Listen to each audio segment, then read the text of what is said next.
welcome everyone. I'm a futurist, which means that I give senior leaders the time and tools to think about the future of the organization based on what we see today. And what a better sector to do that than to look at what's happening in space. So let me introduce our pioneering panelists to all of you.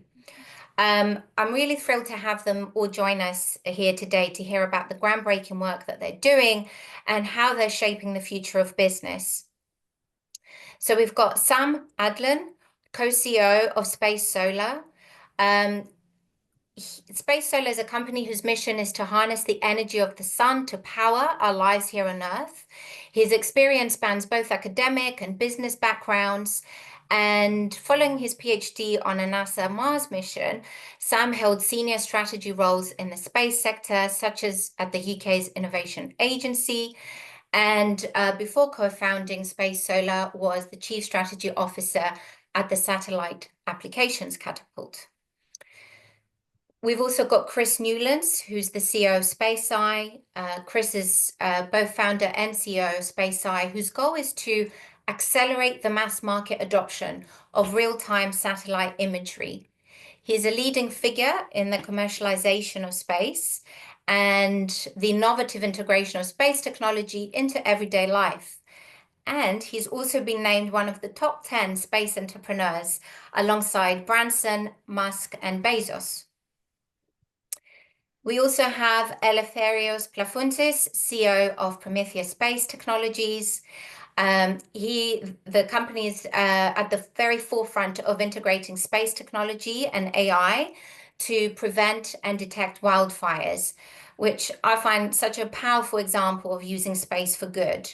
And he's got more than 20 years of experience in the aerospace sector, a wealth of expertise in advanced engineering, and a real passion for turning innovation into impact.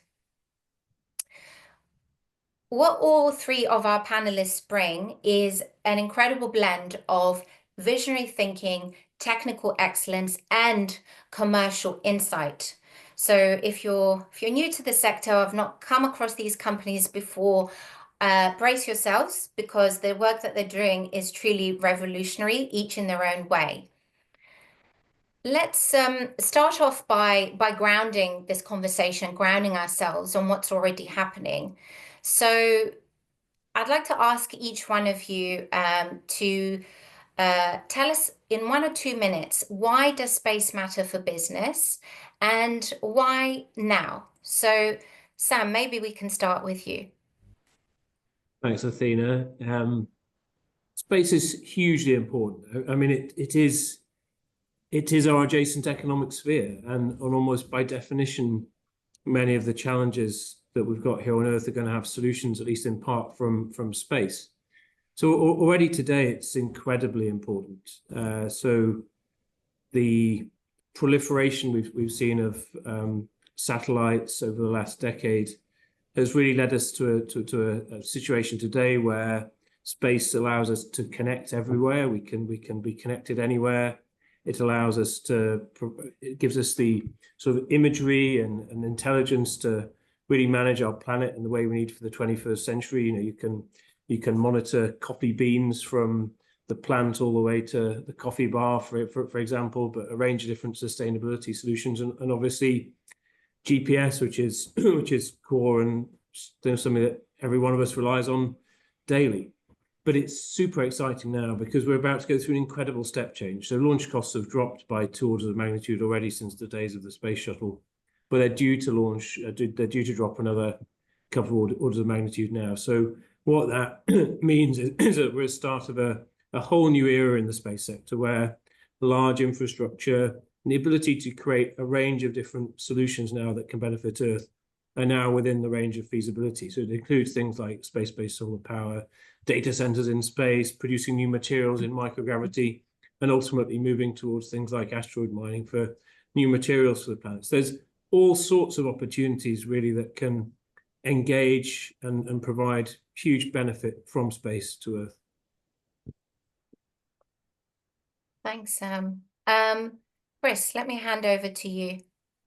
I think for me, space is, when you mention space, people immediately think Star Trek. and I think space exploration on Mars, and actually 99% of all satellites are focused on Earth. So I think there's an opportunity to understand that this is about placing the world in context and enabling Earth-based businesses. So I think commercial space is something that is not yet cracked yet. I don't think we've got all the answers to the various solutions, but I do believe that there will be millions of solutions that will be derived from real-time data and context from space. And I think the enabling opportunities are massive. When you look at the number of rockets that are going up, number of satellites are going up, but we have to have commercial models for the satellites to return an investment return for their investors. And I think for me, the ability to create a proper circular economy within space is happening before our eyes. I think there's a need for a Davos for space, if that makes sense, the ability to bring everyone together and see the societal as well as the commercial, as well as obviously the dual use aspects of space. But if space is only dual use and only used for defence and security, then we've missed a trick in many ways, in my view. An opportunity to actually change how we behave and make better, more informed decisions. And part of what we do is about obviously enabling that context in real time from space now. And again, that's something we can discuss later too. But for me, it's about not so much about space, it's about Earth related and relatable business models, which is obviously the theme of today's talk. Fantastic. Thank you. Eleftherios, let me turn to you. Why space for business? Why now? Thank you all. It's great to be here. Look, imagine waking up in a world without space technology. No GPS to guide your morning commute. No satellite-enabled weather forecasts to plan your day.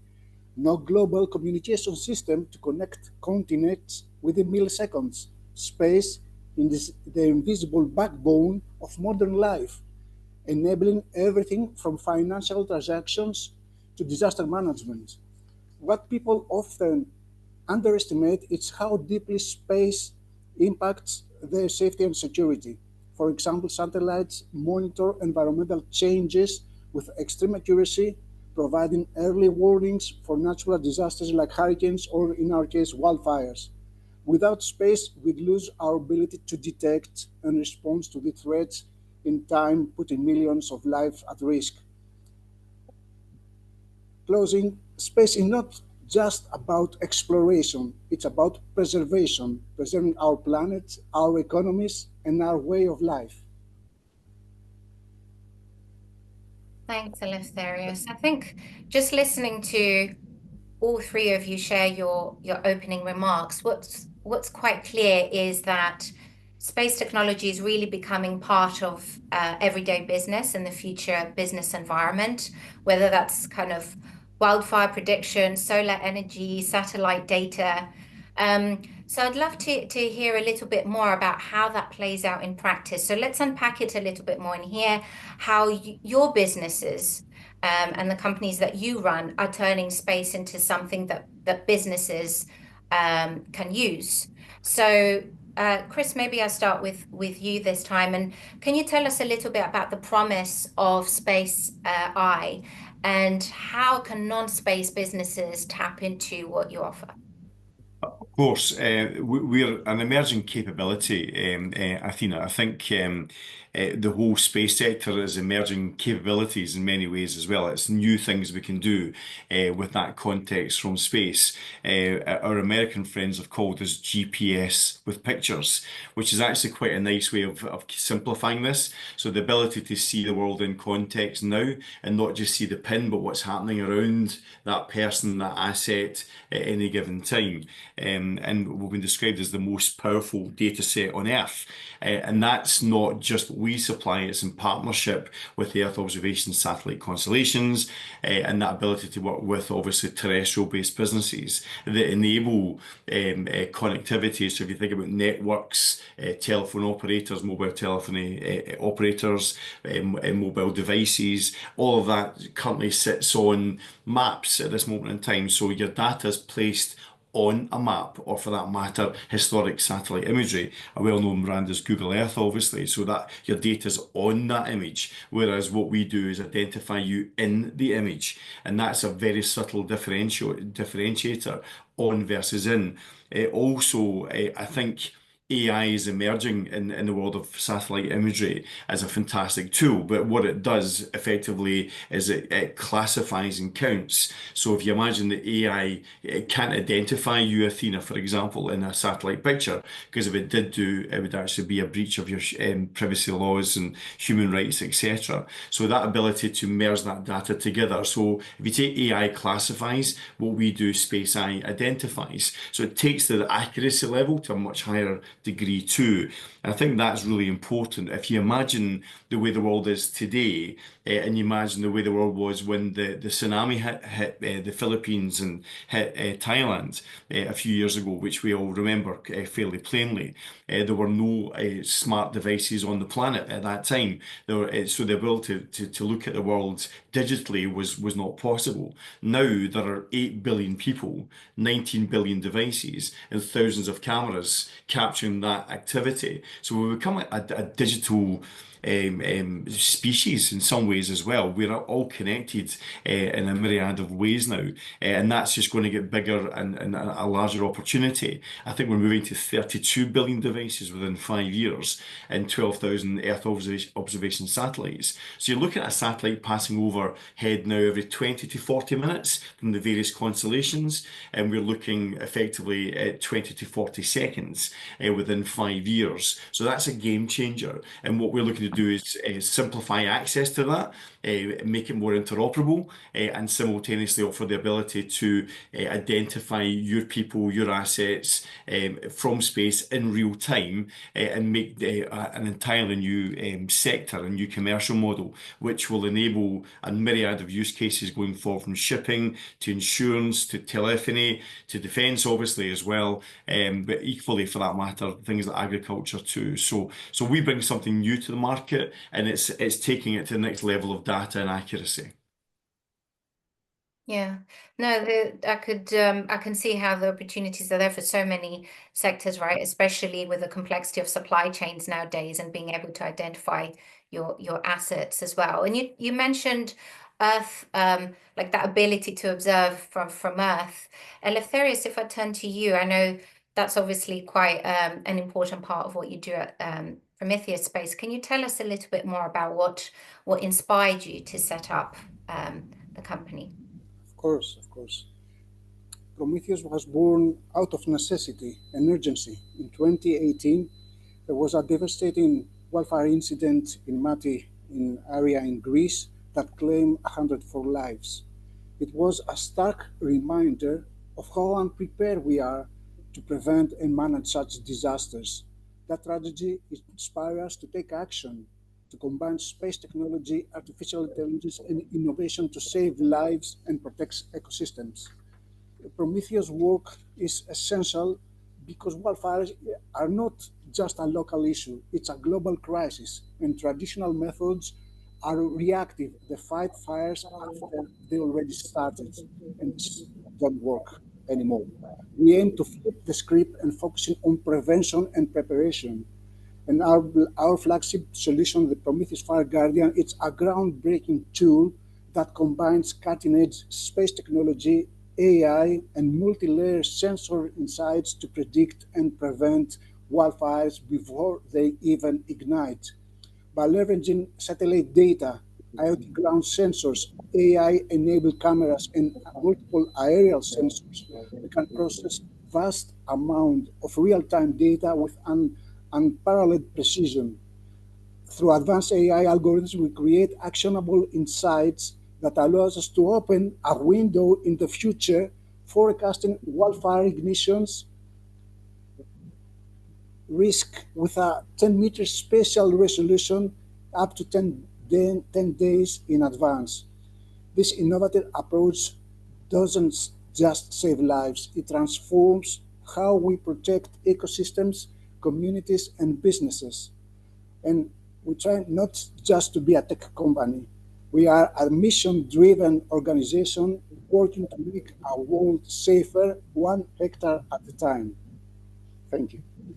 Thanks, Eleftherios. And you mentioned the words global crisis. Another crisis, kind of global challenge that we've got is an energy one, right? How do we kind of find a sustainable source of energy to power our economies and our businesses here on Earth?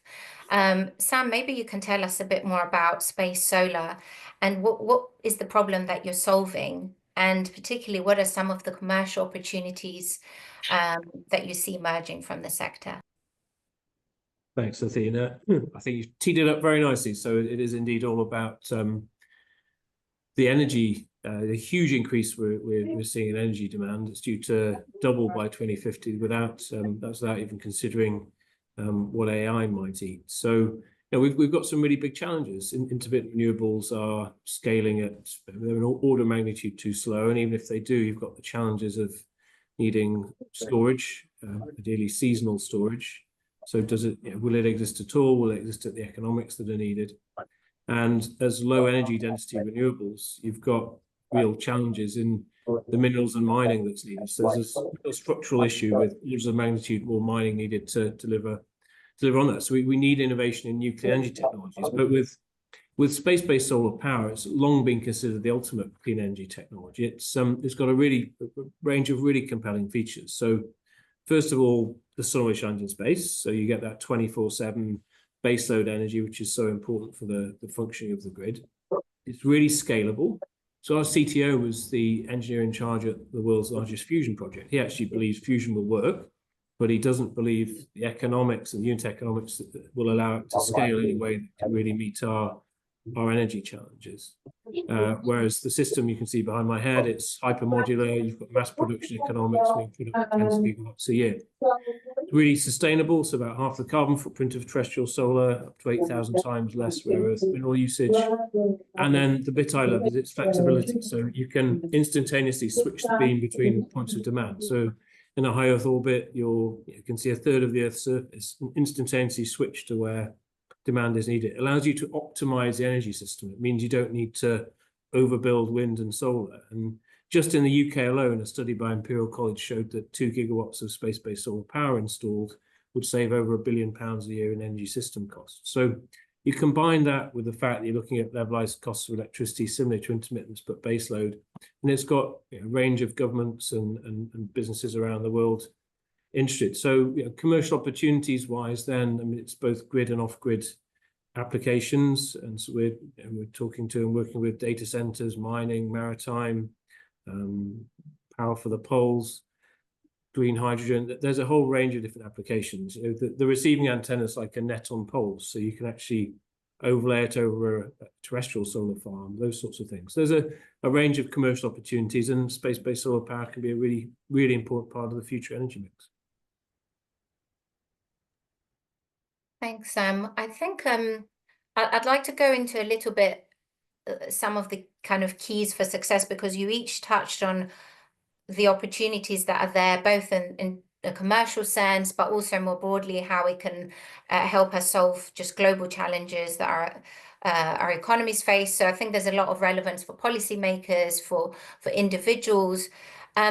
But before we do that, I just wanted to get your own sense of like where do you see the current level of adoption for the sector more broadly, but if you'd prefer for your own companies, and how you see that changing over the last few years. So my personal opinion is that we're still quite early on. The technological underpinnings are there, but there's a lot of work to do. But I'd love to hear from you at the forefront of this. Where do you think we're at in that kind of adoption curve? Eleftherios, would you like to go first? Yes, of course. Under my opinion is that still the biggest challenge is accessibility. Space was traditionally the domain of governments and large corporations, leaving smaller players and communities behind. The high cost, the complex regulations, limited infrastructure create barriers that stifle innovation and inclusivity. However, this seems that change one step at a time. The space basic is open to everyone, but needs to cover gaps and regulations in order to be able to provide the technology that wishes. For us at Prometheus, we're talking this head on by try to democratize access to space technology.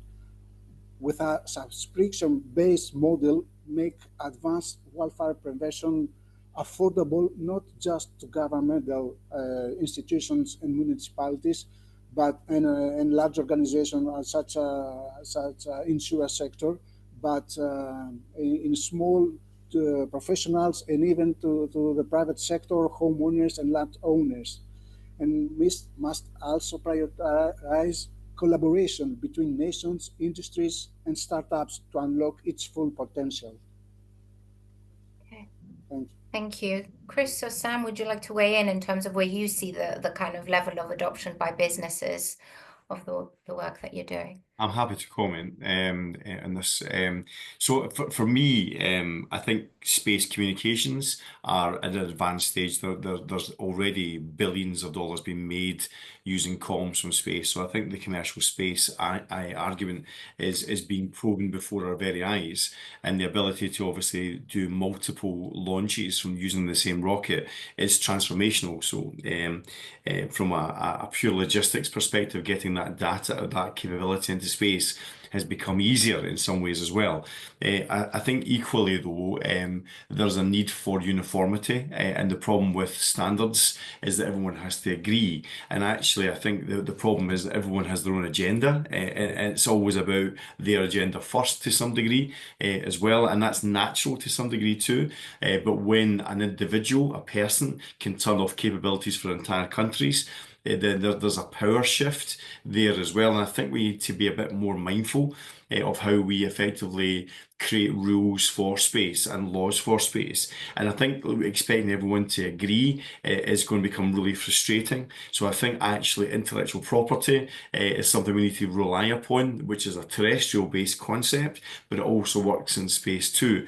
So I think there's a need for understanding how we can commercialize Earth observation as well as Earth comms as such as well. And I think that's more difficult in the West because there are over 20 image formats, for example. So the one thing, I'm definitely a capitalist, by the way, just for the record, but fundamentally the problem with capitalism is it adds USPs, and USPs, unique selling points, mean there's a differentiator, which is the enemy of interoperability. So we need to find ways of working better together and actually capitalizing and creating more persistent imagery of any point on Earth, and that changes the game for many individuals as well. So I think it's an exciting point we're at just now, but I think we're still at an early enough stage to be agreeing how we play nice in space, and there is enough to go around necessarily, and it shouldn't become a place of contention, in my view. And I think, but it already has become that. So I think we just need to figure out how we engage more sensibly in a way that actually everyone can obviously enjoy the financial benefits that commercialization of space will deliver as well. So it's exciting, but we do need to get the foundations right, and we're not quite there yet, Athena.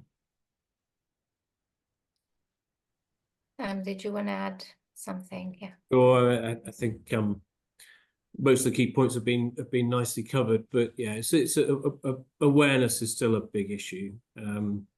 As has been said, communications has probably been most successful. It's had a real step change with Starlink, but there's a long way to go with the data side, as Chris outlines. Many people just don't know it's there and just how powerful it is and how it can help them. So awareness is a big thing. And then for me, it is this whole new range of businesses that can be impacted and in a positive way based on what's about to happen in space. So, how can, and again, most companies just don't know this, from a health or pharmaceuticals perspective, how can you grow new drugs and develop new drugs in microgravity? Semiconductors in microgravity, energy is obviously close to my heart. Data centers, all the mining and minerals companies in the world. It's the Earth's resources are a very, very, very, very, very tiny percentage of what's out there ultimately. So there's huge potential, and with a Starship potentially being able to launch 100 tons into low Earth orbit at a time, the way we're going to use space is going to be completely different. And I love the fact, Athena, that that you work with businesses to help them understand sort of the future and optionality. But this is a real chance. If you look at sort of industry cycles, this is a time where we need all sorts of minds looking at the platform that's now available in space and thinking, well, what could I do to improve lives on Earth with it? And there will be so much that we've got an idea about, but so much more we've just got no clue about. And I think what we're doing with space signals is fantastic in that regard. Yes, thank you. And I think you also, all three of you encapsulated that kind of gap that I think we're all seeing in terms of there is just enormous potential and there's so much innovation in this space, but awareness of it and tapping into that opportunity still lags behind technological innovation. So how can we close that gap? Obviously, having conversations like this, discussions like this, raising awareness and sharing with others the opportunity that we see. But what other keys to success do you see in terms of closing that gap between what is technologically possible, but also enabling businesses to tap into that opportunity and boosting adoption?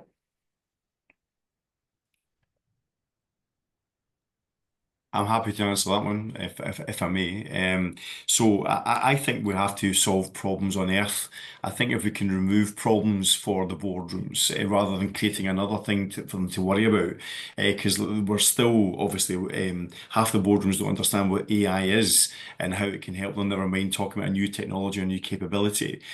So I think we need to start solving problems terrestrially, and very much is what's in it for me as a business. Why would we want to access the data that Sam refers to, or the use cases that Eleftherios refers to as well? And I think it's all about trying to make it easy for people to understand. And I think some examples of that are the Corporate Sustainability Due Diligence Directive is a massive piece of legislation that comes in 2027, but equally next year, 2026, 8 months from now, there's the digital product passport.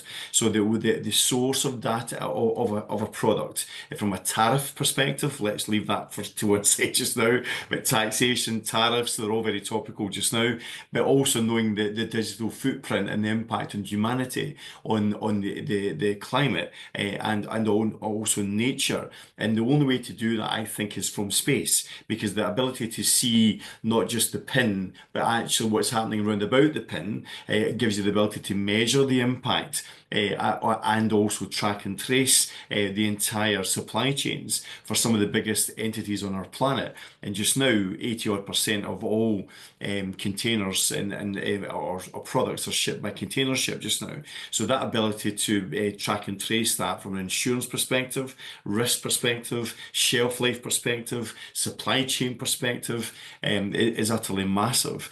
And I think there's a need to help people understand how to access that data in an everyday user-friendly way. And I would say that because that's the thing that we're trying to obviously promote just now, and we're very focused on Earth observation. But space is such well, the word space covers so many different disciplines and so many different opportunities. It's very easy to get lost in space. And I think we just need to figure out, how do we make a difference on Earth? And both Sam and Eleftherios' products and services and focus is about solving real problems on Earth rather than looking at Mars necessarily, or however exciting that may be.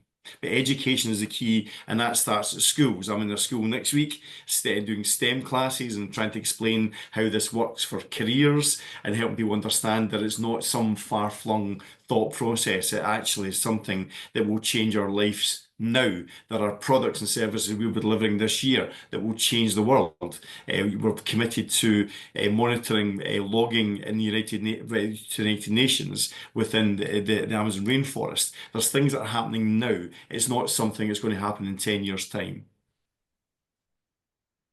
Yeah, well, one of the things I think governments can do is really recognise the impacts that space has across a range of different sectors. And one thing that the UK did well, well, I'm not quite sure where it is now, is they created a sort of National Space Council, which had all of the key ministers from, transport, DEFRA, agriculture, you name it. It brought people together to really make sure that space wasn't just about space and exploration. We do have a small challenge. I mean, the space agencies around the world are absolutely brilliant, but they've historically come from exploration and science, which is fundamental. We need to do much more of it. But equally, whilst there are parts of the agencies that are sort of looking at the commercialization and what space can do for Earth, it doesn't always sit very well with them. And so we really need some different mechanisms for how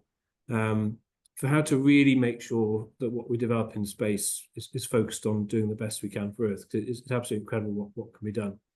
I think then businesses like each of ours on the call today and anyone developing anything in space, partnerships are really key, and bringing in terrestrial businesses that have nothing to do with space it's important. And as we all go on our journeys, we'll be socializing and bringing people with us. I've mentioned sort of data centers and mining, etc., but also we're working with terrestrial robotics companies and semiconductors and all those sorts of things. So there's an opportunity for everyone in space, and space can really be a very, very powerful enabler for all of us moving forward. And if we look at, we live in arguably the fastest ever rate of change in the world technologically, and potentially in other areas as well. And space is just going to become more and more important and a bigger fabric for opportunity, I think. Yeah, I think you're all right. It's kind of, some of it is about kind of debunking some of the myths and perceptions around the sector as well. I've got a 5-year-old who finds his learning about space this year, he finds it insanely cool.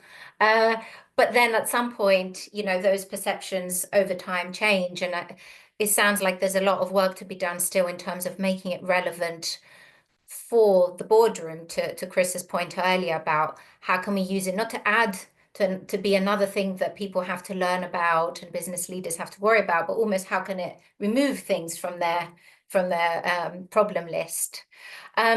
If we just take a few minutes to think a little bit more about the future. Yes, the sector is at a relatively early stage of adoption or widespread adoption amongst businesses, but we all know that one of the things that could hold widespread adoption back is concerns, right, around safety or just some of those myths that we mentioned. Is it safe? How can we basically make sure that we balance those concerns that people have around space and get that balance right between innovation and regulation? We're opening up to, I see some questions coming through around this topic shortly as well, but I'd love to hear from each one of you where you see kind of, if we take the next step, what are some of the emerging problems that we need to target? Eleftherios, would you like to share something? Sorry. I'll try to. Under my perspective, I think that we need to think beyond rockets and satellites. Space technology is not just for aerospace companies. It's for anyone that has a vision to innovate, whether it's in agriculture, logistic, or even retail. Space can enhance their operations. For example, precision farming uses satellite data to optimize crop yields, and global shipping relies on space-based navigation. My advice: we need to start small and think big. Collaboration with space tech startup to exploring pilot projects.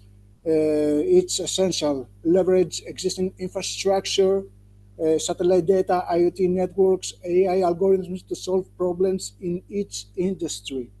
The key is to view space not as just distant frontier, but as a tool to transform transformation here on Earth. Yeah, it's the space sector is changing enormously, and as you allude to, Athena, we've got a lot to balance. And for me, the word balance and something like a balanced scorecard is the right approach. You know, on Earth, we worked out a little bit too late that sustainability was important, and we just went through the kind of economic growth piece. In space, there's actually quite a, very positively, we've recognized that sustainability is key very early on. But we need to strike the balance, because actually space can have a huge range of benefits for Earth, and we've got to enable a system that allows those benefits to be realized. And I think I think we need to be very careful not to over-regulate space. I'm of the view that we're incredible at putting some wonderfully capable things into space, but actually we're not very good at space. I use slightly different words in closed forum, but many of the assets in space, they don't have propulsive capability, they can't move around. We use the asset of space in a stupid way. We actually consciously scatter our debris as far apart as we can. It's absolutely bonkers. And so I do sort of both hope and recommend that we allow ourselves to get good at space in order to be able to make it sustainable, strike that balance, and ultimately enable the economic benefits and sustainability benefits as well that can be accrued for Earth. I think we're at a super exciting time, and it's great to see the level of innovation that's going on, but we do need to look after the space environment. So in terms of safety, I'm going to move away from that slightly, because I think Sam covered that quite very well, in fact. So for me, there's also the aspect of privacy as well, because if you think about thousands of cameras pointing at 8 billion people with 19 billion devices, there's also the opportunity for malpractice and for sharp practice and dark actors out there potentially too. So I think there's a need to start thinking about how we protect people from that, and equally, there are entire countries and some continents that have no concept of the word privacy. A good friend of mine who's Indian tells me that the word privacy, the only word that relates to privacy in India, relates to the honeymoon night. So fundamentally, there's no concept of GDPR or privacy in some parts of the world. So that ability to actually see the world now from space in real time as the satellites pass over needs some kind of regulation. And to take Sam's point further, I agree. The WASNR arrangement, you've got ITAR, you've got EAR, you've got a number of things that are designed to protect in different regimes and governments, etc., scenarios in terms of the misuse of data potentially as well. And actually, we're in an area where obviously capability is at a far faster rate than laws can keep up with to some degree. But I think the essence of if we can try and apply effectively the essence of what laws are designed to do, which is to protect and effectively protect community and protect society to some degree as well. I just think we need to start thinking about, before the dark actors get involved, how we protect everyone equally as well. And if there is no concept of privacy, let's introduce it, not to be colonial in any way, size, shape, or form, but let's try and figure out how we can make the world a bit safer for everyone potentially. And I think there's ways we can do that.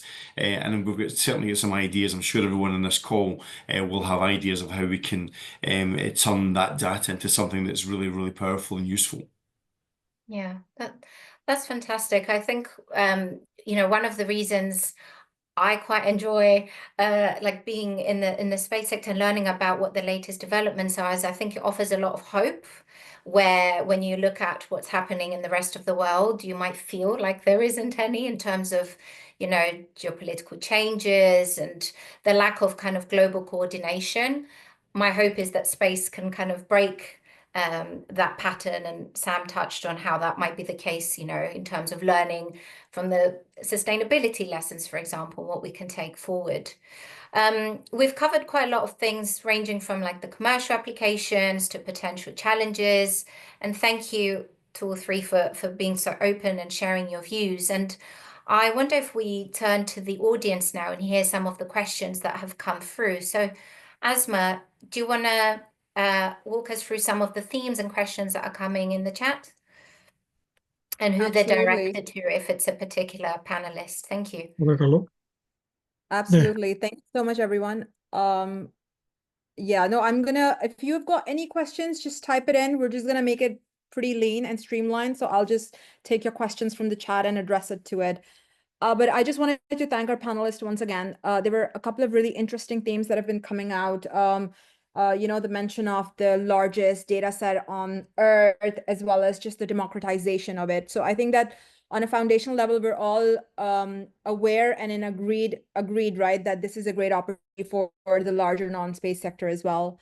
The first question it's from Timo. And it is for Sam. Sam, this is specific and it's about solar power. How do we make sure that every country on Earth has access to free and endless energy instead of a few selected countries? Yeah, I think it's a really good question and something we believe in very strongly. I mean, one of the real interesting things about space-based solar power is actually your expensive assets up in space, and it's not quite as compelling as having a mobile phone and your really expensive GPS satellite up there, but it's on that journey. So you're receiving antennas relatively low cost. So in that context, space-based solar power does offer some different optionality in terms of how to democratize energy access. I mean, one of our kind of taglines is much like the revolution in communications, that the future of power is wireless. And if we look at sort of the African continent, for example, they completely skipped sort of wired telephony and went straight to mobile. And I think there is certainly the optionality to try and do that. One of the challenges is, of course, that early systems, almost by definition, are more expensive until you get to sort of end-of-a-kind production. And so working out ways that we can work with development banks or others to make sure that not just the early power and the democratization of power, but actually some of the economic benefits in terms of some of the high value jobs that are created can actually be delivered, equitably, I think is a really important challenge that we all need to look towards. Thank you. And just perhaps to follow on to that as well, because we're talking about accessibility and largely democratization. We know that space and a lot of the investments that are happening are pretty capital intensive, right? To access and really to extract the value out of it. And we know that traditionally space has been, the government and the military has been very much involved in this. What do you think what is the role of governments to make space accessible to the larger non-space industries? And this can be for any one of you. In my opinion, and I do a lot of talks on this as well, I'm involved with the Open Geospatial Consortium. I'm the chair in the UK and Ireland. I work with World Geospatial Industry Council. So I think the problem is that language isn't great. We need to simplify the language. The nomenclature needs to change. We need to understand that if one thing is, whatever that may be, a resolution, or what does that mean? It means clarity of image. We can start to talk about clearer imagery rather than resolutions. We can take away the scientific acronyms that we use everywhere as well. And one company can describe it as one thing, and they can use another entirely new phrase thereafter. So I think governments can take the lead in getting together to talk about what is the common dialogue, the common dictionary, and simplifying things for everyone. And I think education is critical here. And I think it's also international. And rather than having, I mean, for example, LLMs and artificial intelligence, large language models, they're all in English, yeah. So there are many other cultures that we have to respect.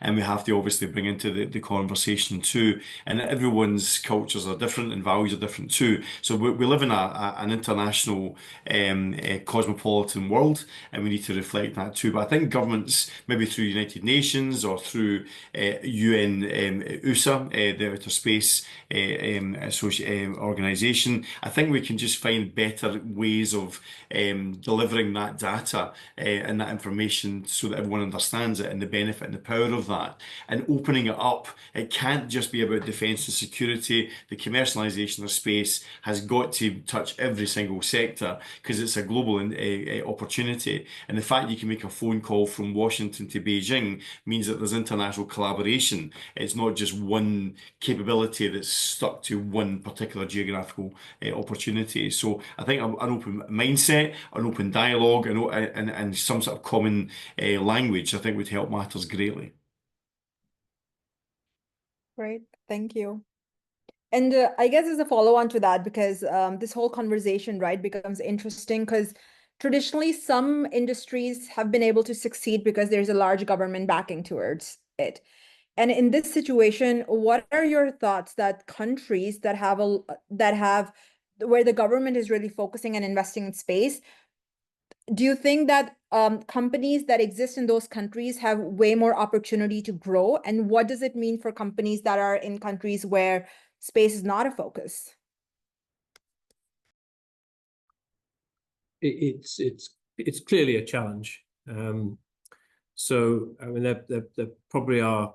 You could probably look at the two different aspects. I mean, there's the use of data that comes from space, and hopefully that's increasingly democratized and can be, you can utilize that data, create businesses relatively straightforwardly anywhere in the world. So that's I think moving in a very good direction. Still work to be done, but moving in a good direction. But actually, yes, the businesses that are putting assets up in space and the ability to put assets up in space is still relatively closed. I mean, we are seeing launch proliferate, and whilst SpaceX has a huge sort of dominant market position for various reasons, not least sort of defense and security linked, we're going to see nations around the world all wanting sovereign launch power. It's launch capability. Sorry, it's going to be needed. So the access to space, whilst not solved, it will become more readily available for more people. And then how the sector plays out, we'll have to wait and see. But actually, for some elements of space, geography actually has quite a big impact on the economics of launch and things. So the space sector could actually end up being quite powerful in really democratizing, well, sort of shifting economics and economic benefits around the world in the long run. Exciting. Thank you. I'm going to take one last question. This is regarding public engagement and space exploration. From Mohammed, do you believe that allowing the public to contribute by sending their photos, messages, and selfies into space could enhance youth engagement? Could this in turn inspire a new generation of innovators and entrepreneurs, and leading to the growth of more space companies? And I would also be interested in knowing your views generally on how to get more developers into the space sector. I can comment on selfies in space because we have a product that actually involves that, the ability to capture live events and your attendance at these events. So the answer to your question is yes. Categorically, it will inspire because anything that's deemed to be space excites. There's no doubt about that whatsoever. But I do think the education piece is important. So when I go around speaking to schools and universities about STEM, science, technology, engineering, and math, and the ability to actually relate that to the job. So in our team, we've got a lawyer, we've got back-end developers, front-end developers, marketeers, we've got operations people that do all the billing and all. So a lot of space is actually very terrestrial. Contracts are terrestrial, yeah. So it's all about trying to inspire, but equally, I think the power of the ability to change the world, move the dial. Yeah, I mean, going back to Eleftherios' point about wildfires, we're chatting about how our joint capability could potentially identify the firefighter in the fire, and actually, from a command and control perspective, save more lives. Yeah, save more properties potentially, put the fire out a couple of days earlier, and that reduces the impact on the climate as well. So I think youngsters want to be inspired by space. You talk about space, you think about astronauts, but there's many terrestrial roles that support the space infrastructure. And again, I heard a talk from SpaceX's Catherine Luders when she did a talk about Texas launch, and they start at one end with a roll of steel, and at the other end of the process, they bring out a rocket, and then they launch the rocket, and then they bring it down again and launch it again. So it's that end-to-end process, and the number of jobs that's created in manufacturing and welding, and it's just things you don't think of as being classically space. So I think we need to get away from space as a concept and think about how it enables jobs and careers and change on Earth. And just to build on that, I think one of the best bits of advice I was given growing up is a bit like when you're playing ice hockey, you skate towards where the puck's going to be rather than where it is today. You know, from a career perspective, you skate towards where into career areas where when you're at the peak of your career, the sector's just done that, and space is clearly one of those areas. So I think for STEM and the younger generation, it's such a high potential area for them. But we've got to, to the root of this question and how it started, we've got to communicate with them on channels and in ways that they understand. I don't think we really do that very well. Fantastic. Well, thank you so much. I'm mindful of time and that we need to close soon. I still see a lot of interesting questions. Everyone on the call, what we'll try to do is address your questions through our newsletters in the next couple of weeks. So watch out for that. And for now, I'm going to hand it over to Athena. Thanks, Asma. Yes, we're nearly at time. But before I close and thank you all, I just wanted to give our panelists a chance to share with us just one word or sentence that you really want the audience to take away from today's session. If there's one thing that you want to make sure they truly remember, what is that one thing you want them to make sure that they take away to their work, back to the business, the rest of the organization? Eleftherios, should we start with you? Yes, it seems that I have a problem in my connection right now, but I'd like to state that in the end, space is not just about reaching the stars. It's about improving the life here on Earth. We believe that the future of space lies in its ability to solve humanity's greatest challenges, whether it's preventing wildfires, combating climate change, or creating sustainable cities. Space technology holds the answer, and together I think that we can unlock its potential. Thanks, Eleftherios. Sorry, Chris, would you like to go next? What's your one takeaway, one sentence, one word you want the audience to remember? I think collaboration and space is an enabler. I think this is not a threat to anyone. The opportunities, it's an additional capability that I think space is recognized for killing the dinosaurs, don't become one. Yeah. So I think fundamentally you're in a situation where we need to think about what would we do with this new capability? What difference would it make to our staff, to our families, to our children and grandchildren as we move forward as well? So I think it's an opportunity. It's an enabling capability. Love that. Love that from the dinosaurs, Chris. That's brilliant. I'm going to keep it short and sweet. The sun and space can power our future. There you go. Brilliant. That's very powerful. If I can take the privilege of being host to say my key takeaway is that space holds immense potential, but we're still a very early stage of adoption. And if you're a forward-thinking business leader, organization that is truly looking for how, ways to accelerate growth, then you should be looking into what's happening in space, because there's applications for all industries. So without further ado, I just want to thank Sam, Chris, and Eleftherios for joining Asma and me today to share your insights and to really do your part in making the space sector accessible to more and more people.